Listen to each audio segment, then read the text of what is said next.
മനസ്സിലാണോ നിങ്ങൾക്ക്? ഇപ്പൊ വരുന്ന കൗമാരക്കാർക്കും യുവതി-യുവാക്കൾക്കും കേൾവിക്കുറവ് കൂടുന്നതായിട്ടുള്ള ഒരു പഠന റിപ്പോർട്ട് ഈയിടെ നമുക്ക് ഉണ്ടായിരുന്നു. എന്തുകൊണ്ടാണ്?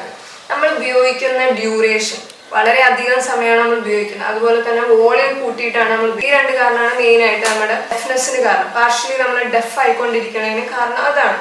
അപ്പം എങ്ങനെയാണ് ഇത് പ്രവർത്തിക്കുന്നത് എന്ന് മനസ്സിലാക്കിക്കഴിഞ്ഞാൽ ഇതിന് വരുന്ന പ്രോബ്ലംസ് മനസ്സിലാക്കാൻ കുറച്ചുകൂടി ഈസി ആയിരിക്കും.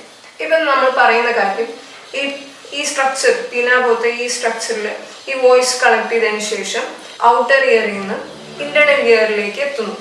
അവിടെ വെച്ച് ചെറിയ ഹെയർ സെല്ലുകളുണ്ട്.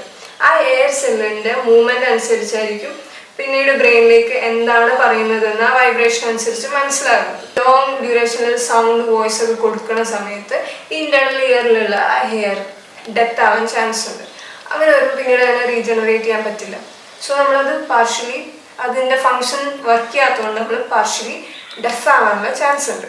ഹെഡ്സെറ്റ് യൂസ് ചെയ്യുമ്പോൾ അതിലെന്തെങ്കിലും ഡേർട്സ് അല്ലെങ്കിൽ അത് ക്ലീൻ ചെയ്തിട്ട് ഉപയോഗിക്കാൻ ശ്രദ്ധിക്കാം. ഒരാളുള്ളത് മറ്റൊരാൾ ഷെയർ ചെയ്യാതിരിക്കുക. അതുപോലെ തന്നെ കുറേ ഡ്യൂറേഷൻ, മോർ ദാൻ 1 hour ഒക്കെ മാക്സിമം ക്ലോസ് ചെയ്തുകൊണ്ടിരിക്കുമ്പോൾ അതിൽ സ്വെറ്റ് വന്ന് കളക്ട് ചെയ്തിട്ട് ഇൻഫെക്ഷൻ വരാനുള്ള ചാൻസ് ഉണ്ട്. സോ ഇതെല്ലാം നിങ്ങൾ ശ്രദ്ധയോടെയാണ് കേൾക്കുന്നതെന്ന് ഞാൻ വിചാരിക്കുന്നു. ഓക്കെ.